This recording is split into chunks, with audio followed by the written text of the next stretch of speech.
Well, this is Dr. Stan here at Radio Liberty, coming to you from the hills overlooking beautiful and picturesque Monterey Bay and bringing you the news, the story behind the story.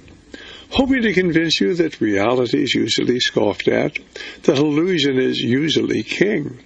But in the battle for the survival of Christian civilization, it's going to be reality and not illusion or delusion that'll determine what the future will bring. And I need to remind you the views expressed here are not necessarily those of the owners, management, staff, sponsors, or supporters of the station you're listening to. They happen to be my views, and of course they happen to be, for the next hour, they're going to be the views of Dr. Dennis Cuddy as we begin looking at what's going on in the world today. And basically, Dr. Cuddy, what are we going to be talking about? Are we going to be talking about your latest book, The Power Elite, Their History and Their Future? Go right ahead. Yes, sir. That's what we'll be getting into. I'll just make a short comment, though, as a reminder to any of your listeners who may not have been listening the last week or so regarding the contemporary situation and how they operate. How the Power Elite operates to manipulate. One of my chapters is regarding misdirection, and another one regarding psychological conditioning of the American people that we've covered. And what they do is a total attack upon the culture. And by the culture, I've previously explained, and I won't go into it again, about how they would use art, how they would use music, how they would use television, movies. Every aspect is covered. You really can't leave anything out. If you're going to change the values of a country, and you have to be able to change the values of a country before you can bring about your ultimate plan, your goal, which would be the world socialist government. Socialism emphasizes the group. American individualism, of course, is the opposite of that. So you have to transfer the individual's thinking to sort of a group think. There was actually a term about 50 or 60 years ago, group think, where they would get individuals, and they every once in a while have these what I call psychological probes. So what they had to do was start conditioning people in a certain direction. So what you would find is, and this when I was a youngster and a teenager, it was always curious to me as to how in the 60s you had the hippies, and the hippies would be rebellious against their parents. And you have students' rights, so they would rebel against the teacher, and you have, the individual student became an individual who would challenge his parents. Before then, children in the 50s and 40s, and before that, were very respectful of their parents.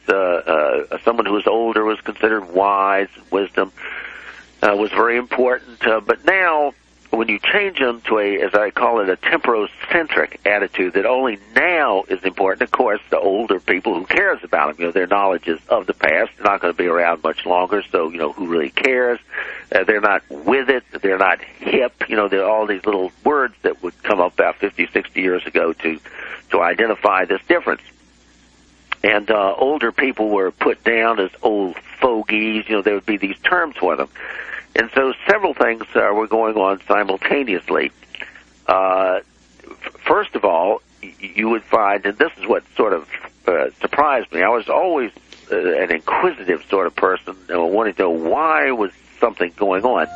And so what you would find is that the hippies would say, well, we're rebelling, against our parents, and we don't want to be like them. We want to be individuals. But in their individualism, they all dressed alike. They all, had the beads and the hair and and so I said, well, what's different? You're all, you look like each other now. Yeah, you're different from your parents, but you're all alike. So where's this individualism? But that's how the Power Elite can condition a whole group of individuals to think that they are becoming individualistic when actually they're following a sort of basic herd mentality. It's just, a little different, but it's a group thing. And I think it's so important that people understand that our minds are molded, our ideas are formed largely by people we've never even heard of. We'll be back in a moment. Well, there's Dr. Cuddy. Our guest this afternoon is Dr. Dennis Cuddy, and Dr. Cuddy certainly worked in the Reagan Department of Education. He's taught at the university level. Certainly, he has been a consultant to industry, but he's a prolific writer. He's written a number of books, and at least all of his books that are currently in print, why we do carry. And I will tell you, I really believe there's been an organized effort to get some of these books out of print, and if we ever have the opportunity, why we're going to get them back into print, because we think that Dr. Cuddy's writings are vitally important. But Dr. Cuddy is going to be talking with us this afternoon, certainly starting already to mention how our minds are molded, or ideas formed, or our tastes suggested, largely by men we've never heard of. The media is controlled, ladies and gentlemen. There are 6 major corporations that control 90% of the media outlets. And of course, this is covered in a book that we carry called The New Media Monopoly. The New Media Monopoly, written by a professor of journalism at the University of California, and that, of course, was AOL, Time Warner. That was, of course, Bertelsmann, Viacom, that controlled CBS, Disney, that controlled ABC. Comcast now controls over 120 radio stations and NBC. And then, of course, we have certainly the Murdoch that has vast holdings, the London Times, certainly the Wall Street Journal, all of the newspapers and radio stations and television stations. And the average individual doesn't really understand that a small group of people mold our minds, form our tastes, and basically the individual doesn't understand that our reality is created by the people who control the media. And believe me, if it weren't that we were paying for our radio time and across America, we would not have the voice that we have. That's why we need your help. Go right ahead, Dr. Cuddy. Yeah, and what they do is they not only lose the plate to books like they did Carol Quigley's Tragedy and Hope, but in my case, what you find is that they just steal them from libraries. I went the other day to a local library here. They had all total about 60 copies of my various books at one time, and only 2 were left. So what happens is they just go in and take them. And you'll find this happening all over the country. And let me just tell you how Amazon does this. Amazon does this if it's a really good book. They'll offer it for you for $100, $140, $200. Right. Who's got to put that amount of money out? Look and see what Dr. Cuddy's books, some of them priced completely out of range. They're available. You just can't afford them. Well, this is Dr. Stan. Our guest is Dr. Dennis Cuddy. We're talking about certainly mind control, how they're able actually to regulate and control largely what we think, because there are 6 major corporations that control certainly 90% of the media outlets, covered in a book available through Radio Liberty. We have to use secondhand copies of it. We wanted to carry the book, actually, but of course they ran the price up. We can't buy the book and actually carry new copies of the book, because we would actually be losing money if we did. So basically, of course, we carry used copies of the book, The New Media Monopoly, written by Professor Ben Bagdikian, a liberal left-wing professor from the University of California, but he did a wonderful job. The book, The New Media Monopoly. The New Media Monopoly, you can get it by calling 1-800-544-8927. Of course, our guest, Dr. Dennis Cuddy. And you can go up there and look at his books. So many of his books, at least the older ones, they're so expensive. They have them all right. They're so expensive, nobody's going to buy them. That's how they suppress the information. Go right ahead, Dennis. Right. The Globalist, that particular book, written about 15 years ago, the minimal price for a new one is about $137. $137, ladies and gentlemen. Yeah. I mean, how many people do you think are going to put out $137? You're not going to. But that's what it's all about. That's how they do this. And basically, of course, this is how they do it with so many of the books. They want to suppress. And Amazon, at least certain people working at Amazon, I don't know who it is, but somebody certainly suppresses certain books they don't want you to read. Go right ahead, Dr. Cuddy. Yeah, and I remember seeing on Amazon one of the new copies that went for $540, and another one was advertised for $2,000 of that same book. So apparently that's one they really don't want you to look at. Yeah, and so there are various ways of them controlling your processes by which you make decisions and so on. And as I was saying before the previous break, they were actually able, like Bertrand Russell said in his book, The Impact of Science on Society. There's two editions. One was 1951, one was 1953. That you could have a mass, as he called it, mass psychology, or you could say groupthink, where you not only psychologically condition an individual, but entire groups of people to think in a particular way. And Orwell, in his book 1984, was talking about newspeak. You know, you'd use certain words, and people actually come to say something is the opposite of what it actually is. You know, war is really peace, freedom is really slavery, you know, things like that. And at the time, or back when I was coming up and we would read that type of book, we'd say, well, that's ridiculous. You know, who's going to fall for that? But then you have the recent campaign switch by the Democrats in Congress, where when people started saying how Obamacare was very, very bad, they couldn't roll it out on time, the website didn't work, our premiums are going up, you said I could keep my doctor and I can't, so on and so on, and there were particular provisions about how many hours you could work and so on, all of a sudden Chuck Schumer and the rest of these guys really, actually, and your listeners, if they listen to any of these major talk shows, they'll pick up on this. About a month and a half ago, they actually started coming out and saying, well, you know, because these people are out of work, you know, they can't work a full-time job, and so that's really good because they'll be able to be more creative. Maybe you, I remember, I think it was Chuck Schumer, somebody say, you know, if you've ever wanted to say paint, well, now's your chance. You know, it's good that you're not working because now you can express your creativity in painting. So there's this freedom, and this is a good thing. And it's wonderful, you know, ladies and gentlemen. We have almost 50 million Americans on food stamps today. I mean, so it used to be we had something about 1 in every 55 people on food stamps. Now it's about 1 in every 6 or 7 people is on food stamps today. And basically we have Medicare, we have Social Security, we have certainly housing allotments, we have over 130 different federal programs that will provide for people, and it is wonderful. There's no country in the world that provides the high living standards that we provide for the American people, and it's wonderful except that we can't afford it.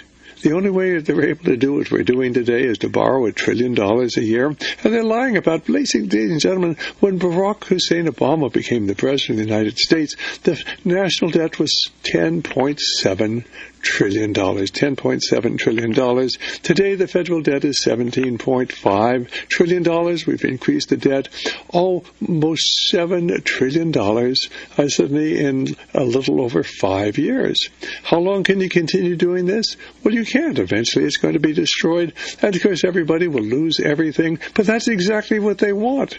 And out of the chaos that they intend to produce, and who are they? Why, they are what I call the Brotherhood of Darkness, Council on Foreign Relations, Trilateral Commission, but you need to get my book and read it. We tell you exactly who they are. Out of the chaos that's coming will come the people demanding the government to take care of them, and they're going to. And they'll have their concentration camps where you can go and get a free food stamps, free food anytime you want to. The only trouble is you're not going to be able to leave. And millions were going to be killed in the coming war. And the war is coming. I can't tell you when it is, but the war is coming. There's certainly going to be a collapse of our financial system, and all the people who have all this money suddenly laid aside in bonds and in stocks and certainly in annuities and in pensions and in all these monetary increments, they're all going to become impoverished. And the average individual says it couldn't happen. Ladies and gentlemen, it's not only could happen, it's going to happen. Because, of course, our monetary system is controlled by a privately owned central bank. Certainly, the Federal Reserve System. It's not a branch of the federal government. It's privately owned. In fact, basically, the number 2 man of the new Federal Reserve is going to be a man named Stanley Fischer. Where did Stanley Fischer come from? Why, he's been the chairman of the Central Bank of Israel. Why don't we get an American as the head of our central bank? Oh, well, he has dual citizenship. Go right ahead, Dennis. Right. And what they do is it's not blatant and obvious. In other words, they don't walk up to you and say, "Hi, you're out of work. Go sit over there. We'll take care of you." They don't do like that. It's like incremental. So what they'll do is they'll say at first, to get you sort of to accept it, is they'll have like Obamacare, and they deliberately make it a disaster. They can't possibly, nobody could be this incompetent by accident. They can't. They just can't. And so they say, "Oh my goodness," and the people throw up their hands, "Oh, this is awful. How am I going to pay? The premiums are going to," "Hey, no problem. We'll subsidize it." See? And that way they get the insurance companies to buy into it, right? Because in the short run, the insurance companies, ordinarily you think they don't want to get into this mess. But, hey, if the government's going to subsidize it, so they guaranteed, the insurance companies won't suffer any big loss. But how is the government going to afford to subsidize it? And the thing is, they don't have the money, so they simply create the money out of nothing. What madness is that? And, of course, we've created almost $7 trillion in debt. Remember, in less than a little over 5 years. Remember, it took 200 years to accumulate $1 trillion in debt. Now we're running more than $1 trillion of debt every year, and they tell us, "Oh, well, things aren't going to be so bad this coming year." But they're simply lying. The same people who told us, "You can keep your doctor under Obamacare. You can keep your insurance under Obamacare." They were lying, and they're lying about the debt this year. It's going to be phenomenal. Go right ahead, Dr. Cuddy. Right. Now, you might say, "Well, how can they do this? This is incredible," and so on. And what I find is that I and other people, like Dr. Stan and others, we look at this, and because we're of the old school, we're almost like Winston, the character who's being tortured by O'Brien, who's Big Brother's henchman. You're talking about in George Orwell's 1984. Right. Go ahead. 1984, and the people will never put up with this. And time again, the people do, because the people have been conditioned to think in a certain way. 50 or 60 years ago, the people would have never been snookered by this, "Hey, we'll subsidize it." But now what you find out is whenever there's this problem and somebody says, "Well, the government will," well, the insurance companies, and their executives aren't idiots either, will subsidize and say, "Oh, well, okay, no problem." In fact, there was this, I was at this cafeteria yesterday, and this fellow who had 2 law degrees, and we were talking about various things. He's a nice fellow. He was there with his daughter.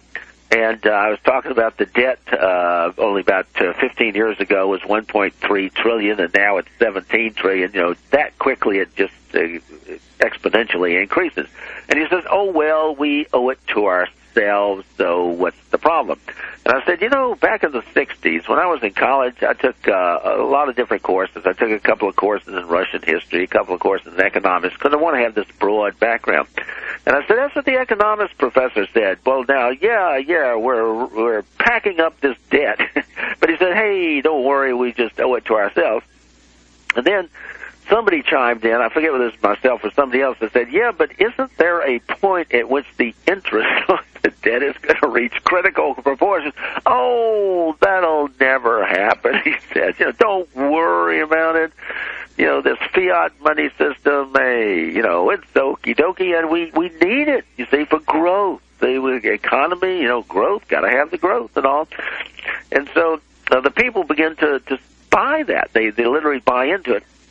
And that's why to you and me and the listeners to this program, the idea that the Democrats would come along a month and a half ago and say, "No problem with unemployment or reduced employment because you can't work, 30 hours a week and so forth. It's freedom.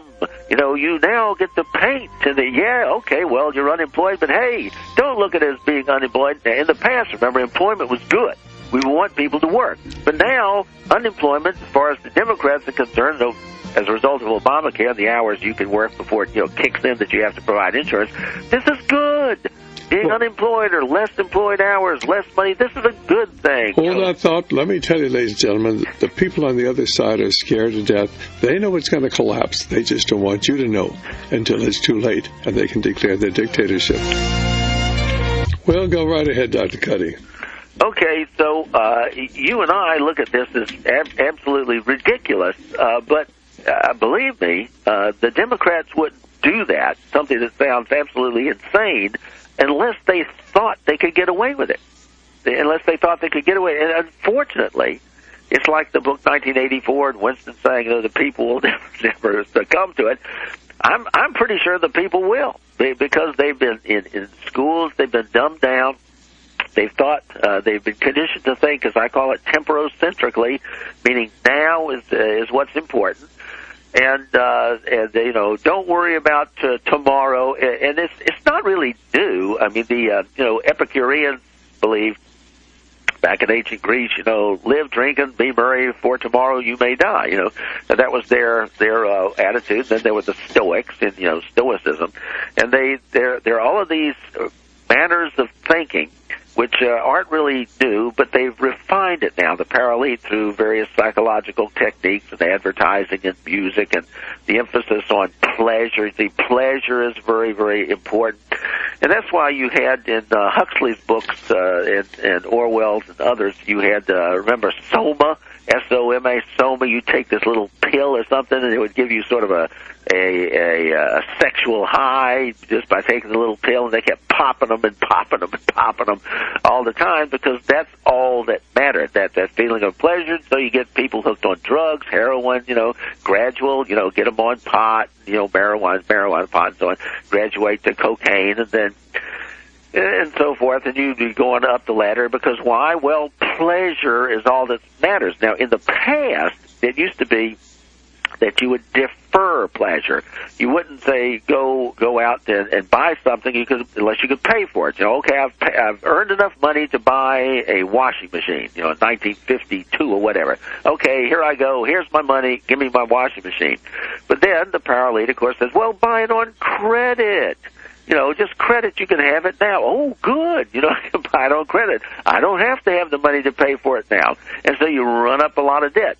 So once they get the public conditioned to going into debt themselves, personally, it's only a hop, skip, and a jump before you get the society to go in debt, right? See how the mind works?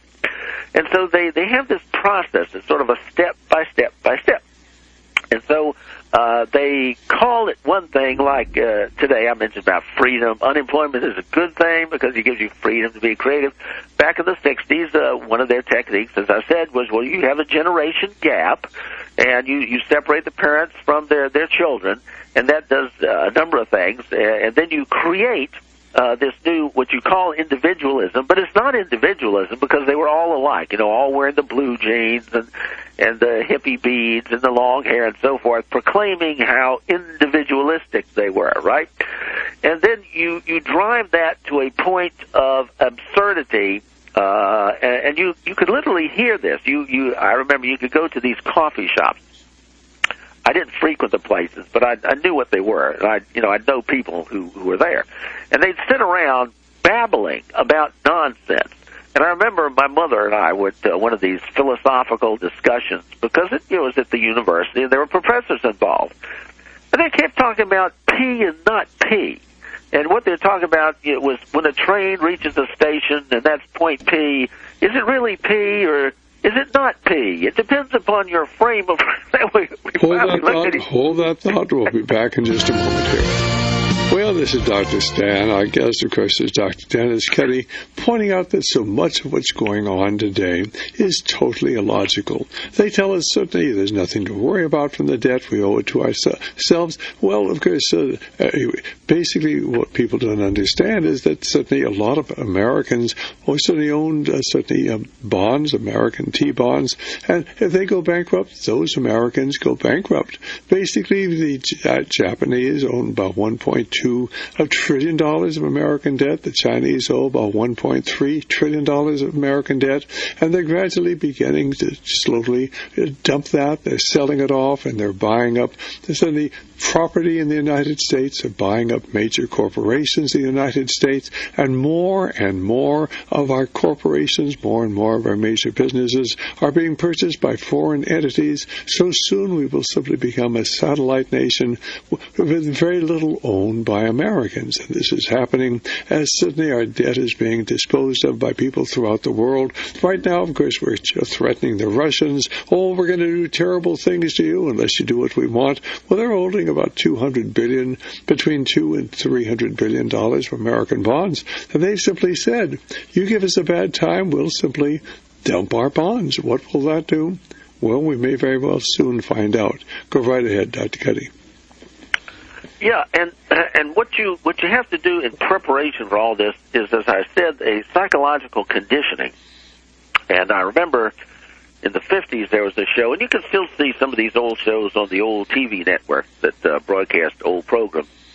There was one in the late 50s. It was Dobie Gillis was the name of the show, and they, Maynard Krebs was the sort of goofy guy who would be interested in, bongos and stuff like that. And they would go by this place, and all of the students, the young college students would be sitting around and listening to this person. They were either a professor or they were just some guy who professed to be wise.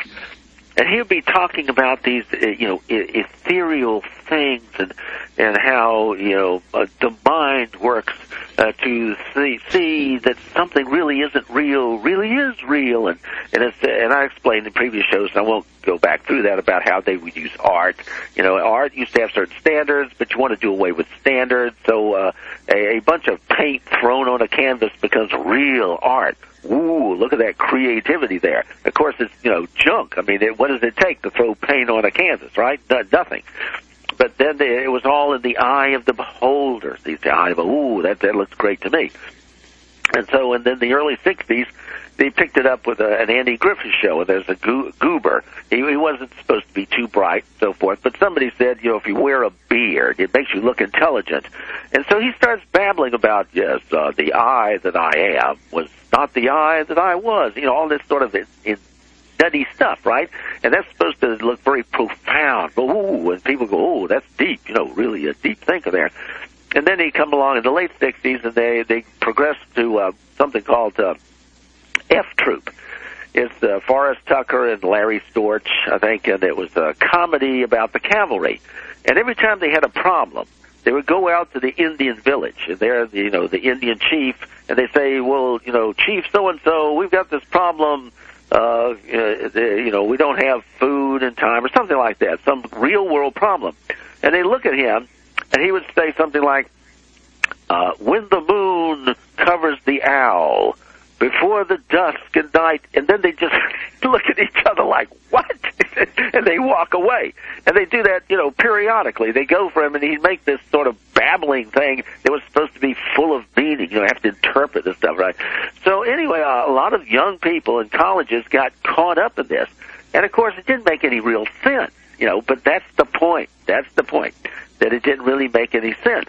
And once you sort of shake up the mind like that, the process of thinking, what you do is you have destroyed the old way of thinking. And you have to do that before you can create the new way of thinking, which is what the power elite wants. And so what they would do is get your mind all messed up. And believe me, a lot of kids in the 60s got their minds really messed up. And so then they could shift it towards, as I said, this sort of temporocentric thinking where they speed up, quicken the tempo of human life, like O'Brien said to Winston in Orwell's book 1984, they would do, and they did. And so then people are kept so busy that all they can think about is now. And if you raise some question about history and try to point out the conspiracy of the Federal Reserve and so forth, or if you try to tell them, well, look, what you're doing is messed up your values and you're going to hell and so forth, they would say something like, well, I don't have time for that. I don't have time for that. I got to go here, I got to go there, bing, bing, bing, bing, bing, bing, like that. And so once you get people focusing on the here and now, you can do all kinds of things to them because they degenerate into an almost instinctive reaction like an animal does. Not quite, but you're going in that direction rather than calm, thoughtful analysis based on previous knowledge, history, as to where you're going. Hold that thought, Dr. Cuddy, and basically, ladies and gentlemen, you can't keep spending money you don't have, and that's just what we're doing. Go right ahead, Dr. Cuddy. Okay, well, the last thing I'll say about it is its relevance to now and what I was talking about. When you have Obamacare, and you see what a mess it is, and you say, oh, my goodness, my premiums are going up, this is a disaster, and then the government comes along and say, yes, we'll subsidize it. This is the prelude to actually taking you over. They'll subsidize it.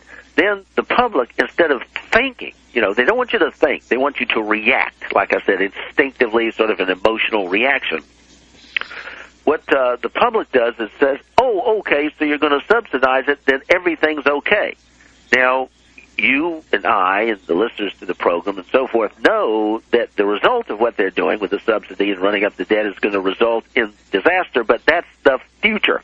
So most of the people have been conditioned to not think about the future. So if you actually sat down and tried to explain to them how this is going to all fall apart and tumble, the average person will say, I don't care, or I don't understand, because all that's important to me is now. The government is requiring me to get this insurance. I thought I was in a big trouble. The premiums are going up, but an emotional sigh of relief. I'm going to get a subsidy, and that's all that I care about now. In the past, it wasn't like that. People would actually care about, if I go into debt, what would happen to me. People used to avoid going into debt. They really would try to not go into debt because of the uncertainty of job markets and so forth, because they had a knowledge of the past and they had a good idea as to how debt would get them in trouble down the road. There was even a show, Leave It to Beaver, in the late 50s, where this one guy, sort of a cocky, Eddie is his name, know-it-all guy, he got a credit card, and Wally, who was Beaver's brother, wanted one too, and his father said no, and he laid out the problems with a young person having a credit card. Sure enough, Eddie did get into that trouble, and he used his credit card to pay off one debt, and then he had to use his credit card to pay off that debt, and it just snowballed until the debt really went out of control. And so Wally's father, Beaver's father, said, see what can happen? But for Eddie, who was all about now, gee, there's a great-looking vest. I want that vest. Hold that thought. We're going to be back here in just a moment. Well, this is Dr. Stan, and certainly Dr. Cuddy is certainly reiterating what I've said, and that is the whole financial system is coming down. And make certainly your plans today, and understand that they can destroy the value of your currency. Right now, we're running an inflation rate of about 8%. They're simply lying to us, but certainly look and see what's happening to the price of food. They keep telling you there's no inflation, nothing to worry about, but look and see what's happening to the price of clothing. Look and see what's happening to the price of food.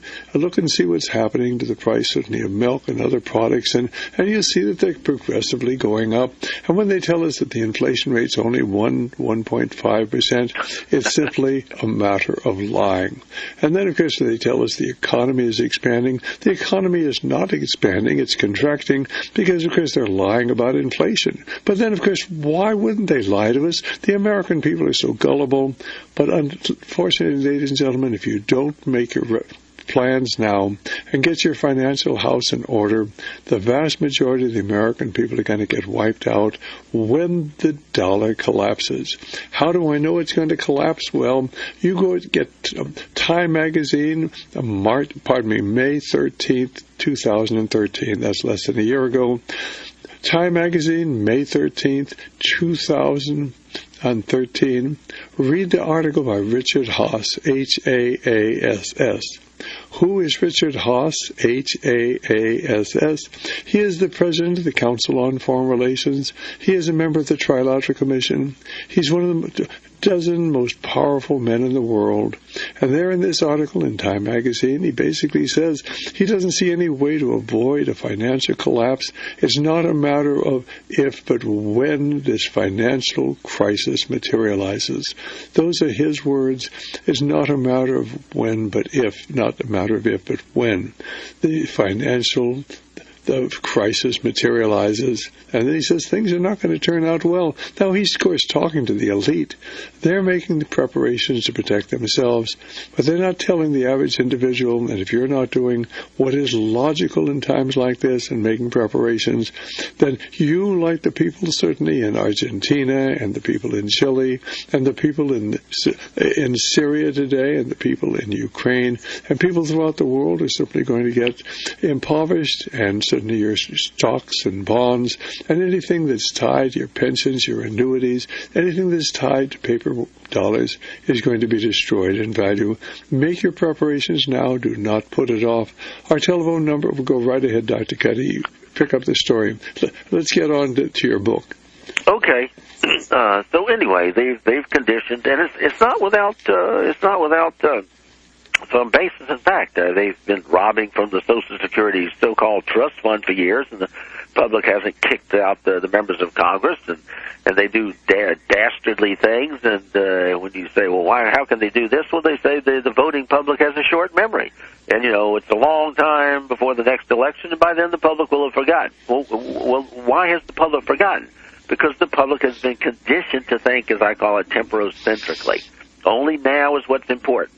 You quicken the tempo of human life, so it's now. That's all that matters just now. And I think it's so important for people to understand they're having to borrow $1 trillion a year.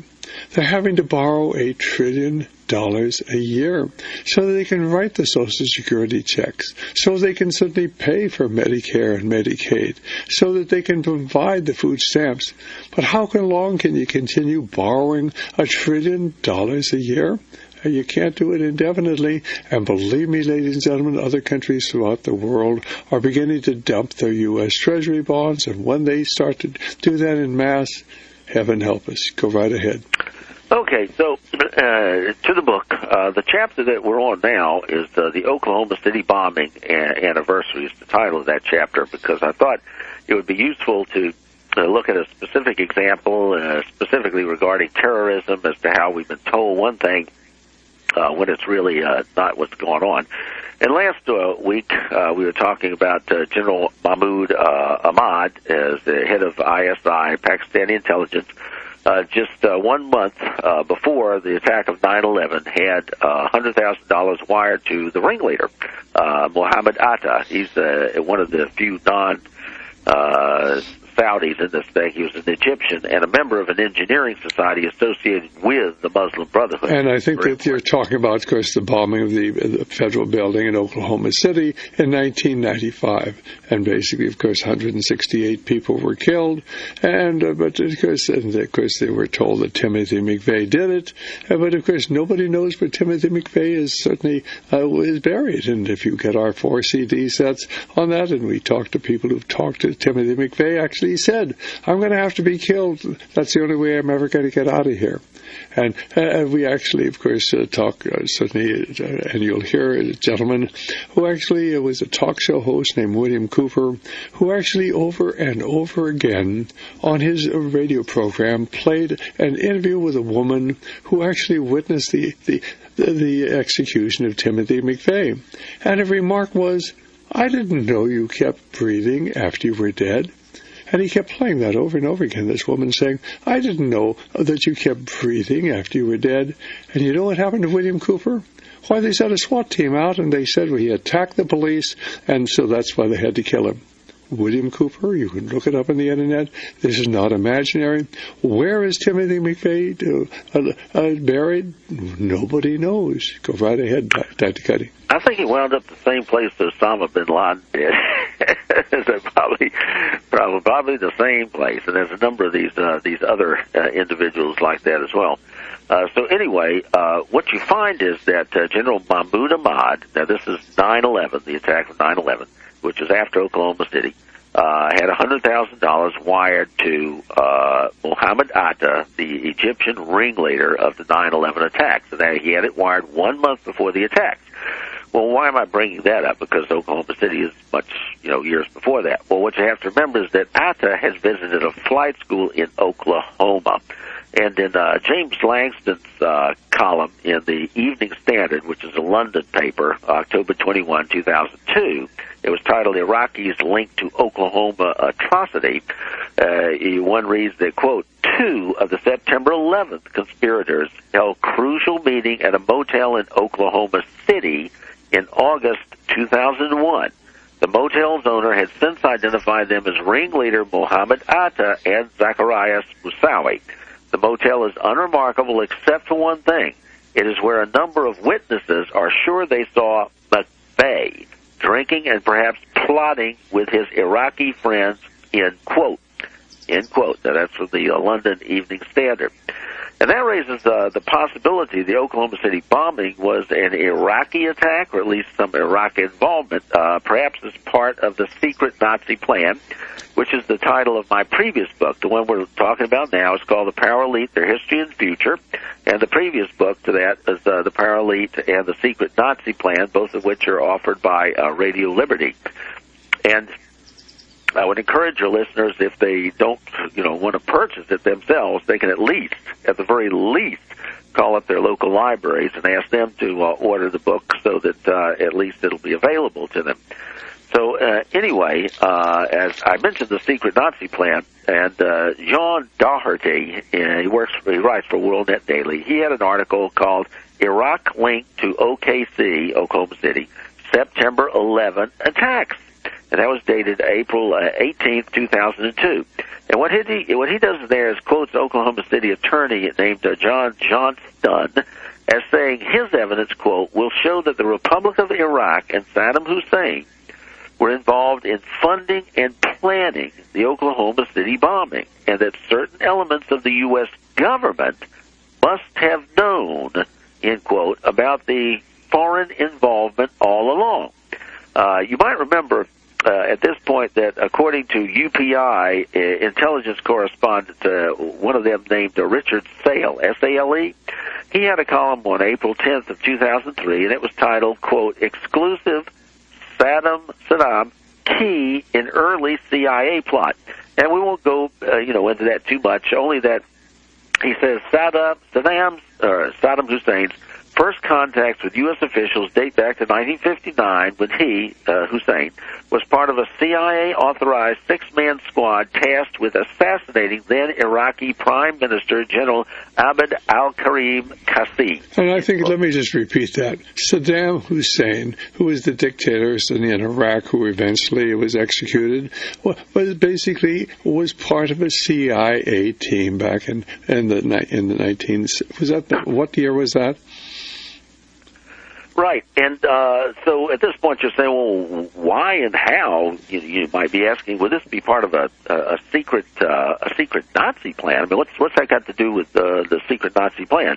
Well, for the answer to that, you have to remember that the Grand Mufti of Jerusalem, his name was Haj Amin al-Husseini, was put on the Nazi payroll back in 1938, and one of his confidants was Saddam Hussein's uncle. His name was General Karula Tulfa, T-U-L-F-A-H, who became Saddam's mentor. So, it's like Saddam's not his father, but this fellow was really his mentor. And according to Chuck Morse, who was a radio talk show host up in Boston, he wrote a book called The Nazi Connection to Islamic Terrorism. And that came out about 2003.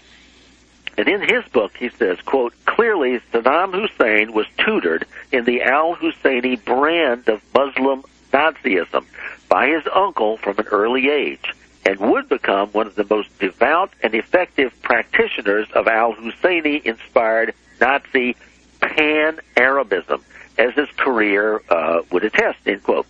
And then, once again, that article by James Langston I mentioned earlier, he indicated that the sketch of the Oklahoma City bombing suspect John Doe No. 2, remember the infamous John Doe No. 2 that they supposedly never really found?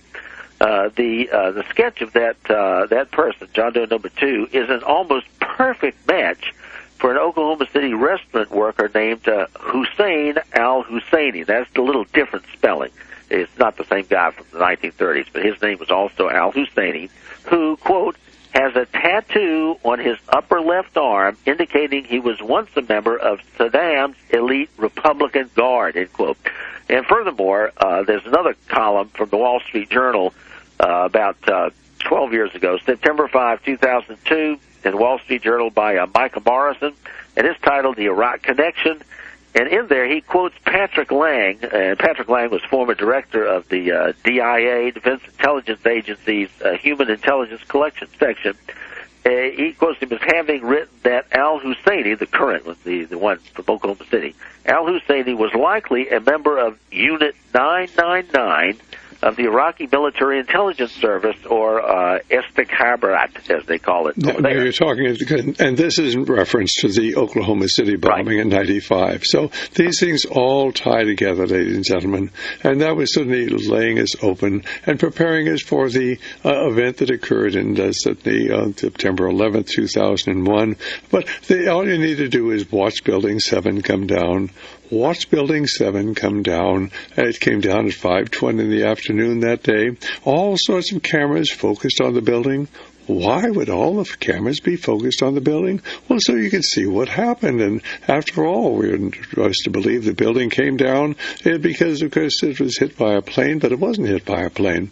And basically, if you watch it, you'll see how the center of the roof collapses first. That's what you do with a controlled demolition. You take out the central supports, the center of the roof collapses, and then the base of the building goes, and a controlled demolition. And Building 7 was a controlled demolition. There were obviously suddenly explosives in the building. And if Building 7 was a controlled demolition, then they took down the Twin Towers and they killed all those people there. Why? Because they wanted an excuse to go to war with Afghanistan. After all, 15 of the 19 hijackers were Saudi Arabians.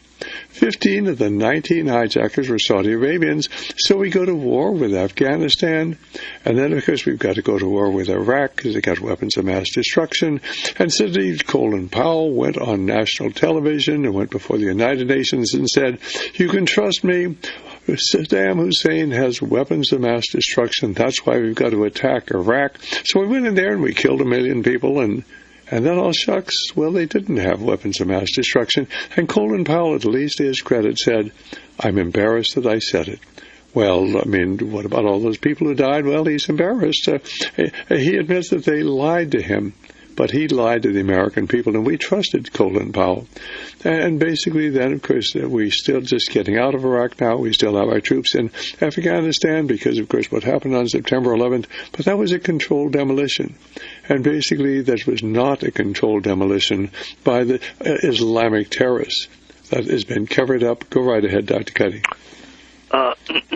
Yeah, and if you look at the Twin Towers, like Dr. Stan was saying about a controlled demolition, you have the columns, the external columns of the building fold into the center as you collapse the roof first, and then, it doesn't have expansive damage externally. So, it all collapses within its own geographic area. And so the problem with the Twin Towers, if you look at one of them, I forget it was the first or the second one, where they have a lot of close-ups of it, you see the top of the building, and it starts to collapse, but it doesn't collapse centrally. What happens is it starts to teeter-totter. It actually starts to bend over towards one side. Now, if you run a little experiment on your own, you construct your own little experiment out in your backyard or whatever, if a heavy object starts to tilt to one side, one of two things is going to happen. It's either going to continue tilting and fall off the side of the existing structure, or as it tumbles, the force of its disproportionate weight on one side will cause what's underneath it to break off to the opposite side. It's sort of like, if you put pressure on one side of thing, like a tree or something, it's going to go what's underneath the other way. Well, in this case, with the Twin Towers, it didn't do that. It starts to topple, and then instead of just going, falling off, or what's underneath it being pushed in the opposite direction, the whole rest of the tower just goes boom, boom, boom, boom, boom, boom, boom, boom, pancakes straight down. But the top of the building vaporizes, that's it. And over 1,000 bodies, they could never find even one little fragment of bone. How could you vaporize all those bodies if this was simply a collapse? And, of course, you couldn't. You had to have some sort of explosive to vaporize all those bodies. And they found little fragments of some of the bodies, a couple of 100 yards away on the top of other roofs of other buildings. How would they get over there if there wasn't explosions? And, of course, there were explosions, ladies and gentlemen. They killed those people. It was frank murder. And they were willing to kill them and got away with killing almost 3,000 people that day. I mean, look at the hole in the side of the Pentagon. No airliner went through a 15-foot hole. and look at the hole that was there before the building collapsed. Basically, if they would kill those people, do you think they're going to hesitate to kill hundreds of millions of people here in America in the coming conflict? And they're not. And you better get involved, because if you're not, you'll have nobody to blame by what's coming down the line. Our guest is Dr. Dennis Cuddy, and we carry his books. You want to get them. Some of the finest books we have available on the tragedy that's unfolding in the world today. Dr. Cuddy, you go right ahead. We've got 3 minutes to wrap up the program. Well, back to the book, what I was saying about all this Iraq connection, and how does this connect with the Oklahoma City bombing participants, Tim McVeigh and Terry Nichols? You find in the U.S. News and World Report a column shortly after the attacks of 9/11, it's October 29th of 2001.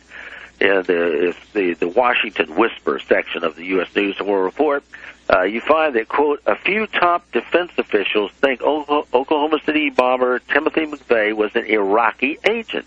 The theory stems from a never-before-reported allegation that McVeigh had allegedly collected Iraqi telephone numbers. Why haven't we heard this before about the case of the executed McVeigh? Conspiracy theorists in the Pentagon think it's part of a cover-up, end quote. Now, that's U.S. News and World Report. U.S. News and World Report saying that conspiracy theorists in the Pentagon think it's part of a cover-up.